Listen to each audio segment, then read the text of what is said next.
Hello, this is MG Govia. I'm the Education and Outreach Liaison for OK1. I'm also a host of our podcast, Digging Deep. This month, we're doing something a little different.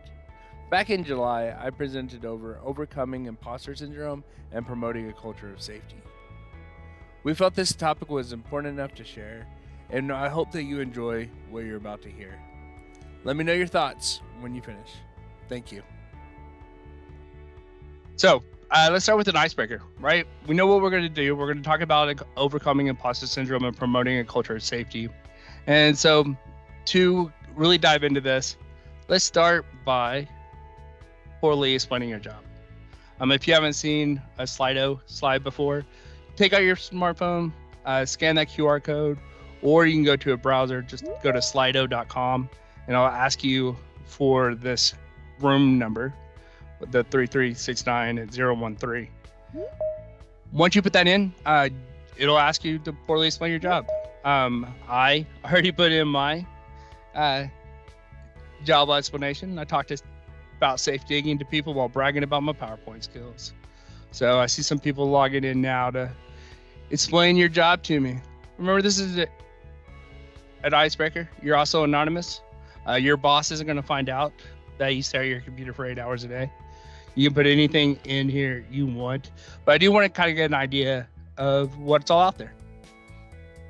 So let's get some icebreakers going. There you go. I like that one. Architect of national damage prevention efforts. A couple more, and then we'll dive into the rest of this. I see some typing. I know. Second slide of the presentation, you were probably like, hey, give me time to wake up. But I'm going to dive into it. Love this. I'm a resource for all stakeholders regarding underground utilities in my area. Random tasks all day, every day. Lots of hats to wear for that person. If I do move forward on your slide, don't worry about your answers are going to be there and I can review them later. I'm going to give about 2 more minutes. Multitasker, sitting on my computer, manage an elite team of awesomeness. I hope that's my boss. I talk to people all day about how to manage tasks and people. You might want to send me an email. I could use some help. Road warrior, peacemaker, paper pusher. Okay. All right. One more and I'll move on to what we're going to talk about today. Count beans to cleaning toilets every day as a new guy. And I sell safety software to utility companies, meaning they will all perform their work safely with no injuries. I like it. Oh man, they're flying in. We got a psychologist. Uh-oh. I manage complaints all day and best practices follower. Okay, those are all outstanding. Thank you so much for your participation. I got a good idea of everyone who's in here. The reason I wanted you to poorly explain your job is, for me, my job obviously is to educate, to go out and provide awareness of what A11 is in Oklahoma. And the other day, I was in the town of Enid, Oklahoma. If you don't know where that is, it's almost Kansas. And I was doing a safety day presentation, and someone asked me, hey, how is it that you can stand up there and teach us about safe digging and damage prevention, and you've never had any type of work like this in your past? If you don't know much about me, my background is sales, customer service, stand-up comedian, just pretty much anything with an outward-facing role. Not a lot of manual labor in my past, even though the M stands for manual. So I explained to that person that even though I don't own a shovel, I can still learn. I can still lean on to the fact that I don't know everything and make sure that I learn enough to help protect and help save lives. And so that's what my goal was. And I leaned into that. But to understand how I got to where I am now, from where I started 3 years ago, we have to understand what imposter syndrome is. Imposter syndrome is a psychological condition that's characterized by persistent self-doubt and the fear of being exposed as a fraud, despite evidence of one's ongoing success. So, a couple of things that happened over the last 3 years. OK1, our podcast took off. We're doing webinars consistently. Our safety days attendance have been outstanding. You may have had a sip of an OK1 beer over the last 3 years. A lot of cool things have happened, and that success is there. However, I always struggled with this. So when I started researching imposter syndrome, one of the things that I really dove into is this book by Dr. Valerie Young. And she's the one who coined the term imposter syndrome, the one who did a lot of research on it. And so she classified the imposter syndrome into various subgroups: the perfectionist, the superhero, the natural genius, the soloist, and the expert. In her book titled The Secret Thoughts of Successful Women, Why Capable People Suffer from the Imposter Syndrome and How to Thrive in Spite of It, which might be the longest book title I've ever read out loud, Dr. Young draws upon extensive research and conducted over several decades that focused on the feelings of fraudulence experienced by high achievers. So she really dove into these competence types, and that they're going to represent the internal rules that individuals struggling with confidence often try to adhere to. And so all of this categorization is frequently overlooked in discussion. Understanding it may be helpful to you to understand your realization of your full potential. So I'm going to go over these competencies that Dr. Young came up with, and by examining them, you can assess and figure out what you recognize in yourself with these categories. And then I'm going to try to give some examples to help you relate to it, along with questions to help you figure out which ones really apply to you. So first is the perfectionist. Perfectionism and imposter syndrome are often intertwined. And if you're not sure if this applies to you, ask yourself these questions. Do you find it incredibly challenging to entrust tasks to others? And even when you do delegate, do you often feel dissatisfied and frustrated with the outcomes? When you fall short of the impossibly high standards you set for yourself, do you immediately blame yourself for not being suited for your job? Or does it consume your thoughts for days? And do you believe your work must always be flawlessly perfect without any room of error? Consider this. So perfectionists establish extremely lofty objectives. So we understand that. And so when they fall short of those, they're going to encounter self-doubt, and they're going to be concerned about not meeting those expectations. So whether consciously or unconsciously, this group may also possess a tendency to be overly controlling, believing they must handle tasks themselves in order for it to be done correctly. This kind of individual finds success unsatisfying because they believe they could have achieved even greater results. And as you can imagine, that can be neither productive nor beneficial for their well-being. And so that's why it's important. And this phrase is going to be used a few times through this presentation to help overcome imposter syndrome. And we need to celebrate those accomplishments. And that's going to help us avoid burnout, discover contentment, and foster self-assurance. It's important to be able to learn from those mistakes without dwelling on them, recognizing they're just part of the learning process. And then you're going to challenge yourself to take action before you feel completely ready. And by doing that, you'll be able to know that you can initiate that project right now. There's never going to be a perfect time, and your work will never be flawlessly perfect. And as soon as you accept that reality, the better you can be. The next is the superhero. Individuals who undergo this phenomenon firmly believe they are imposters in the presence of genuinely competent colleagues. So because of that, they work tirelessly in order to match up. Their behavior is a facade to conceal their own insecurities. And their excessive workload will have detrimental effects on both their mental well-being and their relationship with others. So this one is someone who will be a workaholic, if you will. So here's some questions to see if you have the superhero imposter syndrome competency. So do you stay later at the office than the rest of your team, even past the point that you've completed that day's necessary work? Do you get stressed when you're not working and find downtime completely wasteful? Have you let your hobbies and passions fall by the wayside, sacrificed to work? And do you feel like you haven't truly earned your title, despite numerous degrees and achievements and work experience? Do you feel pressed to work harder and longer than ever those around you to prove your worth?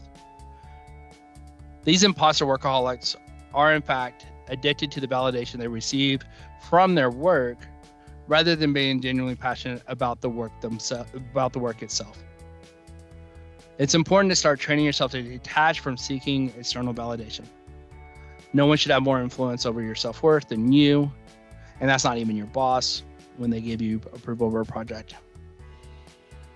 As you become more tuned to internal validation and learn to nurture your inner competence, acknowledging your competence and skills, you'll be able to moderate your workload more effectively, determining what is reasonable for you.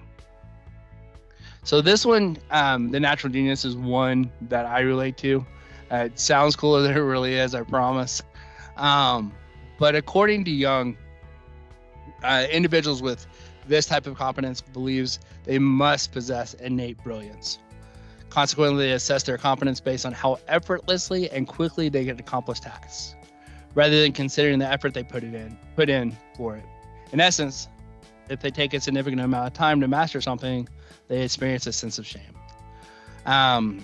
So these imposters with a natural genius mindset set unattainably high standards for themselves, similar to perfectionists. However, what distinguishes them from that is they evaluate their worth based on the ability to succeed on the first attempt. When they are unable to perform a task swiftly or smoothly, they feel a sense of alarm.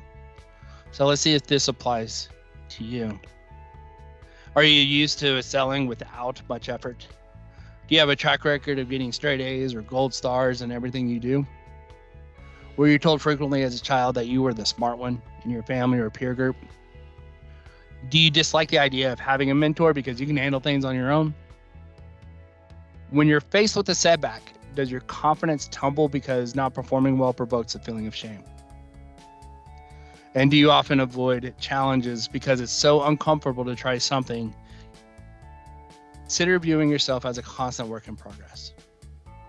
Achieving significant accomplishments require lifelong learning and skill development, a process that applies to everyone, even the most self-assured individuals. Instead of criticizing yourself when you fall short of impossibly high standards, identify specific behaviors that are changeable and can be improved over time. For instance, if you aim to have a greater impact at work, it is more productive to focus on refining your presentation skills rather than resigning yourself to the belief that you're inherently incapable of speaking up effectively in meetings. All right, a couple more. The next one I also can relate to a little bit. It's the soloist. The individuals who believe that asking for help exposes their fraudulence are what Jung refers to as soloists. While independence is admirable, it becomes problematic when one adamantly refuses assistance in order to prove their worth. So let's see if this applies to you. Do you strongly believe that you must accomplish tasks entirely on your own? Does the statement, "I don't need anyone's help," resonate with you? Do you tend to frame your request in terms of project's requirements rather than expressing your personal needs? It's important to recognize there's no shame in seeking help when you genuinely need it. If you don't know how to do something, reach out to a colleague for assistance. If you're struggling to solve a problem, seek advice from a supportive supervisor or even considering a career coach. The soloist. There's nothing within your workplace or your environment where you shouldn't be able to rely on those around you to accomplish your goals. Then there's the expert. Individuals who consider themselves experts assess their competence based on their knowledge and skills. And what that does is they harbor a fear of being exposed as inexperienced or lacking knowledge, as they believe they'll never have enough expertise. Here's some questions to reflect on about being the expert. Do you hesitate to apply for a job position unless you meet every single educational requirement? Do you constantly seek out training or certifications because you believe you need to enhance your skills in order to succeed? Even if you have been in your role for a significant period, do you feel like you lack sufficient knowledge? Does the idea of being labeled an expert make you uncomfortable? While continuous learning and skill development are important for professional growth and remaining competitive, it is essential to avoid taking it to an extreme. This perpetual quest for more information can become a form of procrastination. So something that I'm working on and something that I wholeheartedly believe in and trust in is start practicing just-in-time learning. And what that means is acquiring new skills when the need arises, such as when your responsibility changes, instead of accumulating knowledge for the sake of false comfort. So ways you can do this, you can mentor junior colleagues or volunteering. It can be valuable ways of discovering and embracing your expertise. And then by sharing your knowledge, it not only benefits those that you're with, but also helps alleviate feelings of fraudulence within yourself. All right, so we talked about these competencies of imposter syndrome. Which one do you feel like you most relate to? So here's another Slido for us. Again, QR code, or go to the website. Gave an overview of these. I'm really curious which one pertains to you the most. So jump in there. Let me know that you're still around, and let me see where we fit in with this. Okay, soloist, expert. And these are just going to be precision, so I'm not going to have full numbers. But yeah, perfectionist is something that I've talked around the office, and quite a few here go through that. More than one. I shared what I'm going through. Some superhero, some soloists out there too. Okay. We'll do this for about another minute or so. Give people an opportunity. Yeah.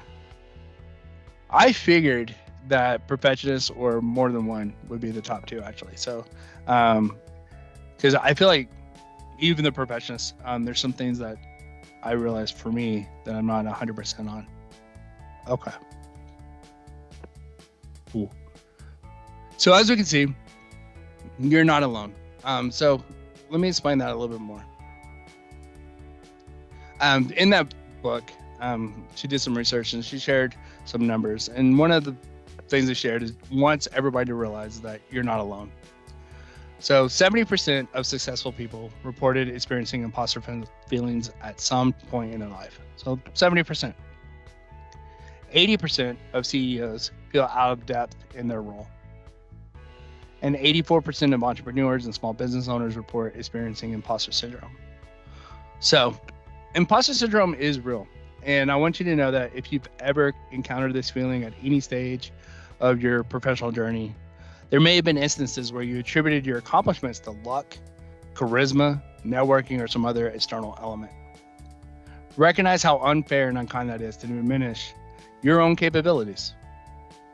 Today is an opportunity for you to begin accepting and embracing your true abilities and hopefully overcome imposter syndrome, or at least work on it. Maya Angelou is an accomplished writer. She was renowned as one of the greatest writers of the 20th century, and she struggled with imposter syndrome. One of her favorite or famous quotes is, "Each time I write a book, every time I face that yellow pad, the challenge is so great. I've written 11 books, but each time I think, they're going to find out now. I've run a game on everybody, and they're going to find me out." Maya Angelou had a significant impact on people's lives with her work, right? The book, The Caged Bird. And even with that widespread recognition of her talents, by her mid-40s, she still grappled with imposter syndrome. The presence of the syndrome is not eradicated by her success, and it persists despite the rational reasoning, and it cannot be overcome solely through logical arguments. So her story serves as a powerful reminder that even those who doubt their abilities can go on to accomplish incredible things.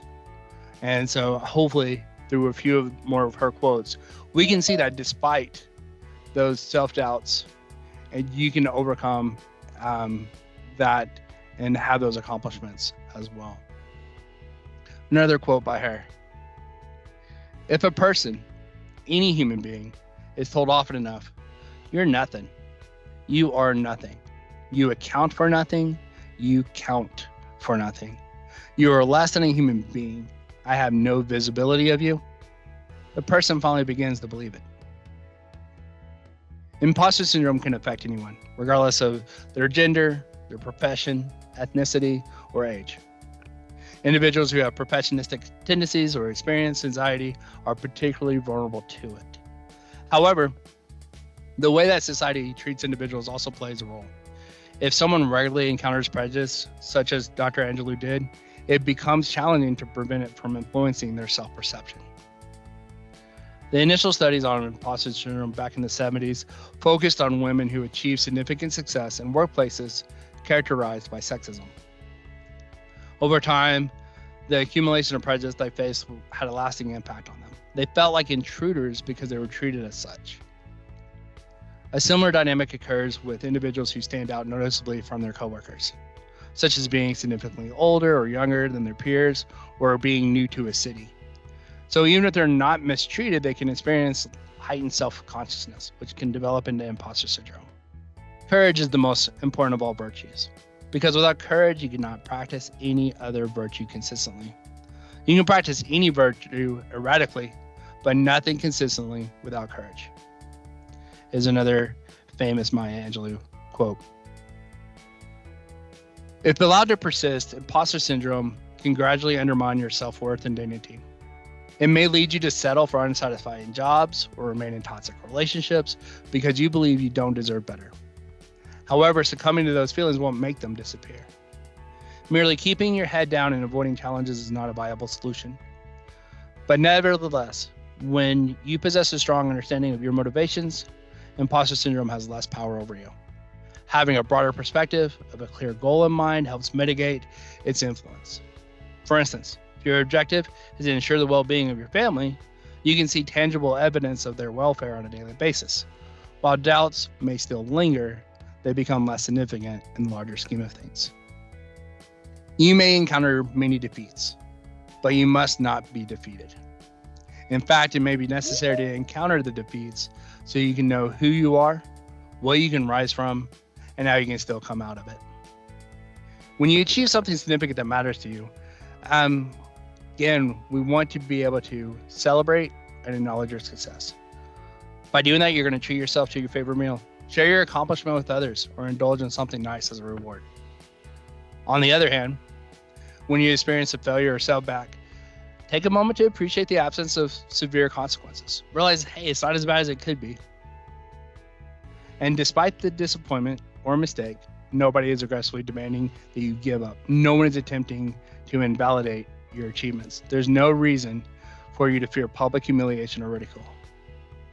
Although failures may be unpleasant, they contribute to the development of resilience. So, by understanding that over time, this can help reduce the intensity of your imposter syndrome. It's crucial to avoid catastrophizing or blowing failures out of proportion and magnifying their negative impact on your self-perception. And by maintaining a realistic perspective and refraining from excessive self-criticism, you're going to be able to handle those failures more effectively. Imposter syndrome is a widespread phenomenon, and it's comforting to know that there's others that are going through similar struggles. Engaging in conversations with individuals can relate to your experience, can provide valuable clarity and support. So, it's crucial for you to be selective, though, on what type of social support you seek. If you're feeling insecure about your work, confiding in coworkers may inadvertently exacerbate your feelings.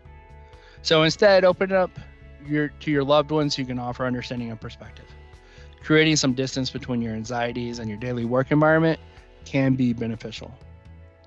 If you find yourself still struggling, it may be helpful to seek assistance from a therapist or counselor who specializes with those issues. And always remember, like everyone else around you, you deserve to feel proud of your accomplishments, and don't allow insecurity to wear you down and rob you of the well-deserved joy that comes from your achievements. So check this out. I started writing this presentation, I don't know, like 3 weeks ago, because I'm a procrastinator. And I was doing really, really well. And I was about right here doing some research when I realized that I was spelling the word imposter incorrectly the entire time. So from here on out, you'll notice I'm spelling it with O-R instead of E-R, because I'm not an imposter. here's how you overcome the imposter syndrome.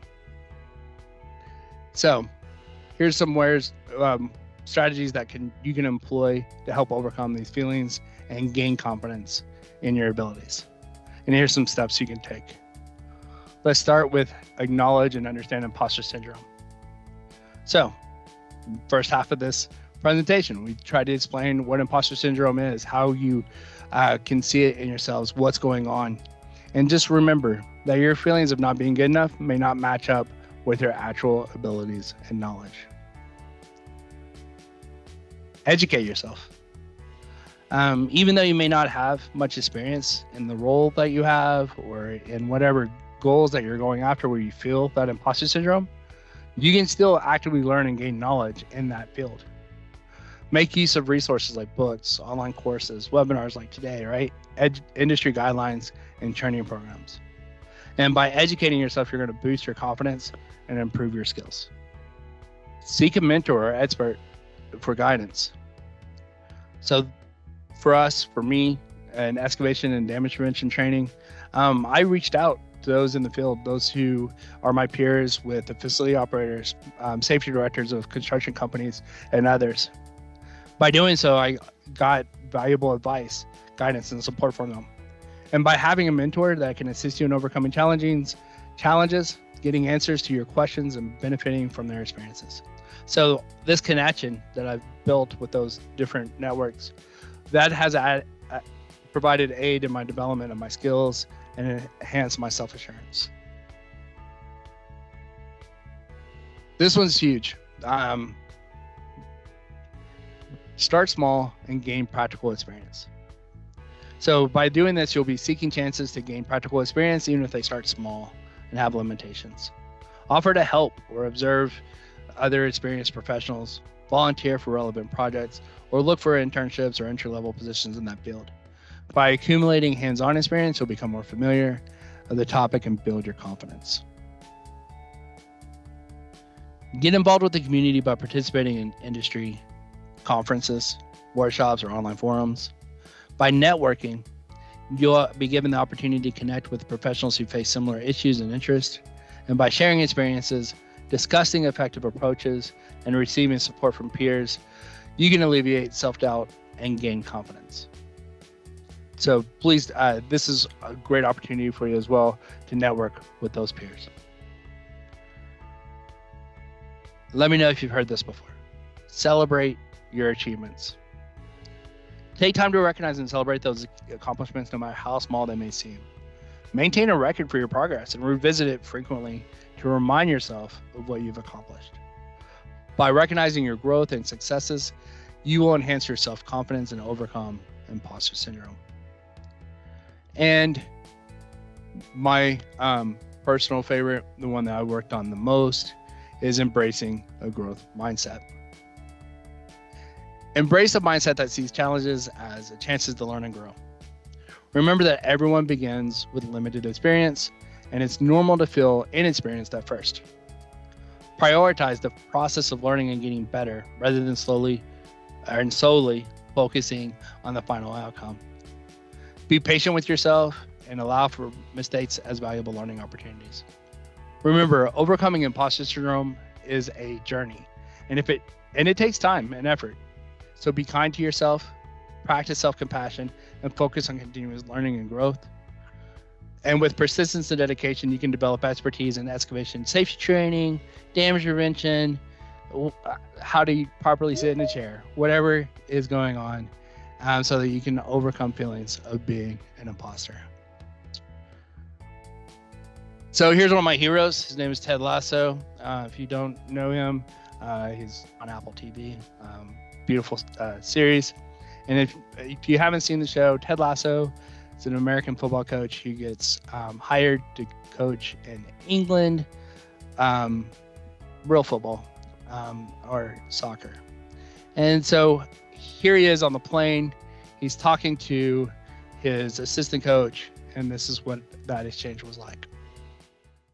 Are we nuts for doing this? Yeah, this is nuts. Hey, but taking on a challenge is a lot like riding a horse, isn't it? If you're comfortable while you're doing it, probably doing it wrong. Okay, good night. So taking on a challenge is a lot like riding a horse. If you're comfortable while doing it, you're probably doing it wrong. Despite lacking experience in soccer as an American football coach, Lasso didn't allow his unfamiliarity to hinder him. Instead, he embraced his distinctive perspective and coaching philosophy. He stuck to what he knew while taking on new opportunities. And although he occasionally grapples with feelings of self-doubt and inadequacy, he remains true to himself and his methods, and he radiates genuineness and assurance. Imposter syndrome can affect anyone, especially leaders transitioning to new roles or environments. But like Lasso, leaders can confront these emotions directly and have faith in their unique abilities and contributions. By embracing authenticity and self-confidence, leaders can counteract the impact of imposter syndrome and establish trust with their teams. Ted Lasso teaches us about resilience and maintaining a growth mindset, even in the face of loss. Lasso frequently experiences setbacks throughout the series, both professionally and personally. However, he approaches each loss as an opportunity for learning and growth rather than failure. This mindset is critical for leaders, especially when navigating challenges and dealing with setbacks. Leaders must demonstrate resilience and adapt a growth mindset, viewing every loss as a stepping stone to success. By framing losses as learning opportunities, leaders can encourage their teams to persevere, drive positive change, and strive for continuous improvement. One last thing about growth mindset. Adam Grant is an organizational psychologist, a best-selling author, and he tweeted this: "Imposter syndrome. I don't know what I'm doing. It's only a matter of time until everyone finds out." Growth mindset. I don't know what I'm doing yet. It's only a matter of time until I figure it out. The highest form of self-confidence is believing in your ability to learn. A growth mindset is the belief that abilities and intelligence can be developed through dedication, effort, and learning. It is essential for personal and professional growth, and here are these 3 areas that you can focus on to cultivate a growth mindset. First, embrace challenges. Instead of avoiding those difficult tasks or situations, actively seek out challenges that push your boundaries and require you to learn and grow. Cultivate a love for learning. Foster a lifelong passion for learning and acquiring new knowledges and skills. Develop a curiosity about the world around you and actively seek out opportunities to expand your understanding. And emphasize effort and process over outcomes. Instead of focusing solely on the end result, shift your result to the effort and the process involved to achieving your goals, understanding that progress and growth are not always linear and setbacks are natural. By valuing the learning and growth that occurs during the journey rather than being solely fixated on the final outcome. So by doing that, you'll be celebrating your effort, perseverance, and incremental improvements along the way.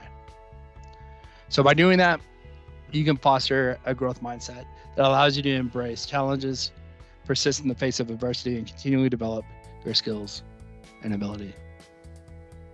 So, I still don't own a shovel. I've had this role for 3 years, and I can confidently explain the Oklahoma Underground Facilities Damage Prevention Act. I can explain safe excavation and trenching. I know how locating equipment works, and so much more. What I've done personally is I've leaned into not knowing everything and asking why to learn from those in the field, my peers, colleagues, and others. And even though I still don't own a shovel, I consider myself a subject matter expert. So we talked about the beginning of this is, well, how does this affect its safety culture? This is a very individual topic, right? Well, let's explain how safety culture is impacted by imposter syndrome. Imposter syndrome can have a significant impact on safety culture within an organization. And here's a few ways that it can influence safety culture. Reduce confidence. Individuals experiencing imposter syndrome may doubt their abilities and feel inadequate. Even when they possess the necessary skills and knowledge, this lack of confidence can hinder their ability to make assertive, safety-related decisions or speak up about potential risk or concerns. And as a result, important safety issues may go unnoticed or unaddressed. A fear of failure. People with imposter syndrome often fear being exposed as fraud or failures. In a safety critical environment, this fear can prevent individuals from taking calculated risk or initiating safety improvements. They may hesitate to propose new ideas and challenge existing practices, leading to stagnation in safety culture. A reluctance to seek help. Those experiencing imposter syndrome may be reluctant to ask for assistance or guidance, fearing it will reveal their perceived incompetence. This reluctance can hinder effective communication and collaboration within safety teams, preventing the sharing of valuable safety-related information and best practices. Perfectionism and overwork. Imposter syndrome is often associated with the perfectionistic tendencies where individuals strive for unattainable levels of excellence. In a safety culture, this can lead to excessive workload, burnout, and compromised decision-making. Safety may be overlooked or compromised in the pursuit of unattainable perfection. Lack of psychological safety. Imposter syndrome can contribute to a lack of psychological safety within the organization. When individuals feel like imposters, they may hesitate to admit mistakes, report incidences, or raise concerns due to the fear of judgment or repercussions. This can impede the open and transparent communication necessary for a strong safety culture. To mitigate the impact of imposter syndrome on safety culture, organizations can take proactive measures. They can provide training and education on imposter syndrome, promoting awareness and understanding. They can encourage open dialogue about self-doubt and fostering a supportive environment where individuals feel safe to express concerns and ask for help. Recognizing and celebrating achievements and contributions, reinforcing the value of each team member. Promoting a culture of learning and growth where mistakes are seen as opportunities for improvement rather than indicators of incompetence. Offering mentorship and coaching programs that help individuals build confidence and overcome imposter syndrome. Encouraging work-life balance and stress management to alleviate the perfectionistic tendencies associated with imposter syndrome. By addressing imposter syndrome and nurturing a supportive and empowering environment, organizations can foster a robust safety culture that encourages open communication, continuous improvement, and overall well-being. Dealing with imposter syndrome can be challenging. You just remember that it's important that you remember that you have been appointed to your position, your role, because of the necessary skills and qualifications that you possess. Here are some strategies that help you focus on creating a safety culture despite having imposter syndrome. Recognize your accomplishments. I know that this is something that has come up numerous times throughout this presentation, but understanding that your accomplishments are greater than your failures over and over and over. Seek support and mentorship. Surround yourself with the support of colleagues, mentors, or professionals in the field that you're in, and that they can provide guidance and encouragement. Embrace that continuous learning. Commit to ongoing education and professional development. Get the knowledge and skills you need to boost your confidence. Focus on your strengths and expertise. Figure out what your unique skills are and strengths that you have to contribute to your role. Recognize that the value that you bring to your organization and leverage that expertise and drive safety initiatives. Capitalize on your strengths and delegate tasks that fall outside of your comfort zone. Build a supportive team. Surround yourself with a team of competent professionals and share that commitment of safety. By encouraging open communication and collaboration, you're going to be able to foster an environment where everyone's contributions are valued. Communicate effectively. Clear and concise communication is crucial in creating a safety culture. So you're going to ensure that you are effectively conveying safety messages to your employees at all levels of the organization.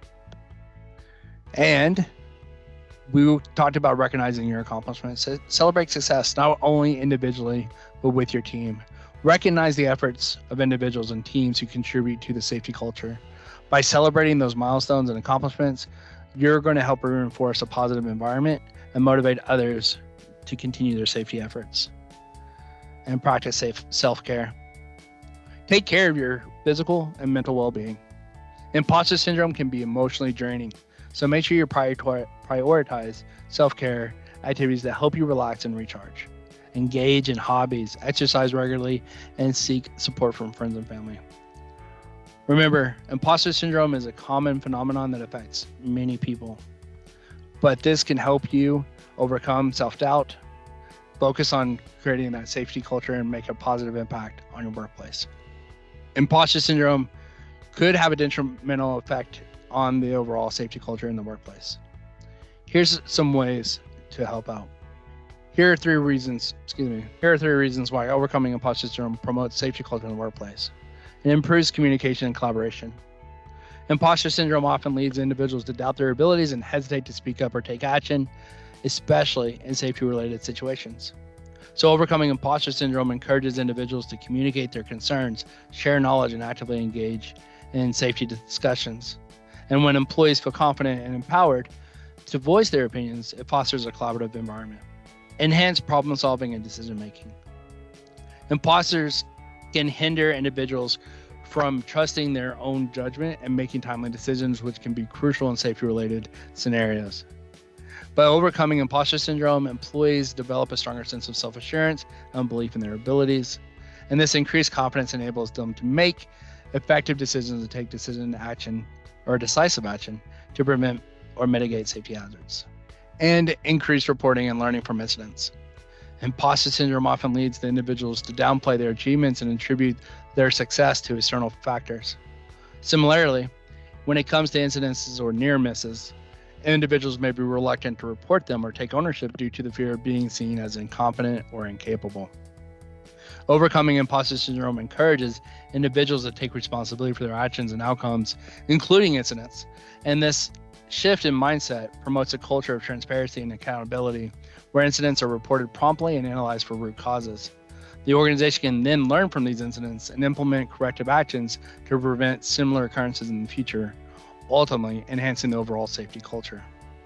So by addressing and overcoming imposter syndrome, individuals can contribute to a workplace where open communication, confident decision-making, and a culture of learning from incidents are fostered. This in turn promotes a safer work environment and helps establish a strong safety culture throughout the organization. So, how's your organization? Okay, do you know that you have a culture of safety within your organization? Here's 5 things to look at, and then we'll wrap up. Leadership commitment. A visible commitment to safety from top-level management is a key indicator of a strong safety culture. When leaders prioritize safety, set clear expectations, allocate resources, and actively participate in safety initiatives, it sends a powerful message to the entire organization. Employee engagement. A safety culture is going to be evident when employees are actively participating in safety programs and initiatives. Engaged employees demonstrate a sense of ownership and responsibility for their own safety and the safety of their colleagues.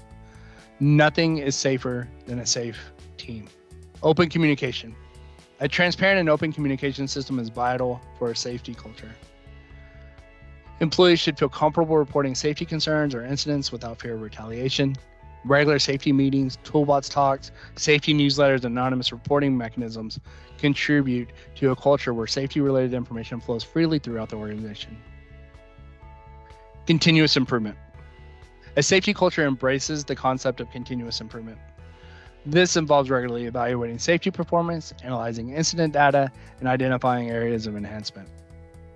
By implementing corrective actions, updating safety policies and procedures, and providing an ongoing training, the organization demonstrates a commitment to learning and adapting to improve safety outcomes. And then safety integration.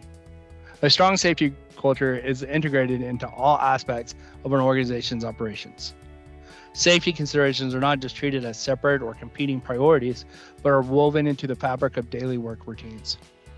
Safety practices are seamlessly integrated into job tasks, project planning, equipment maintenance, and decision-making processes at all levels of the organization. So these 5 indicators can help you assess the presence of a safety culture within a workplace. Remember, building a safety culture is an ongoing process that requires consistent effort, commitment, and involvement from all employees or stakeholders.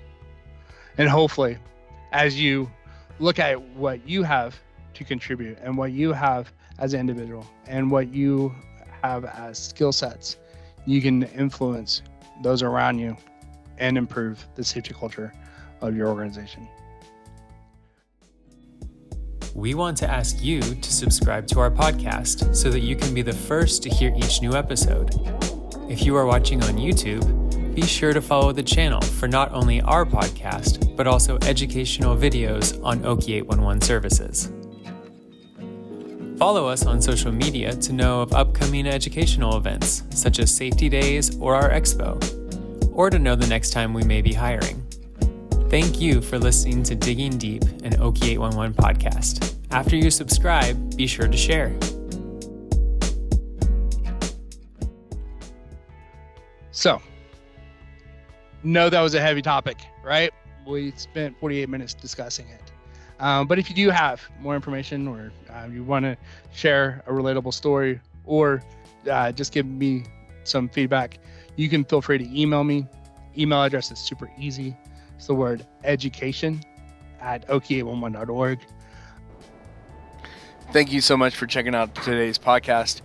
Hope you got something out of the topic of overcoming imposter syndrome. It's something that affects a lot of people in their workplaces, and something that may not get the attention that it needs. If you have any feedback or want to reach out to me, my email address is education@oki811.org, and I look forward to hearing from you. Let me know your thoughts, and I hope you have a wonderful day. Thank you.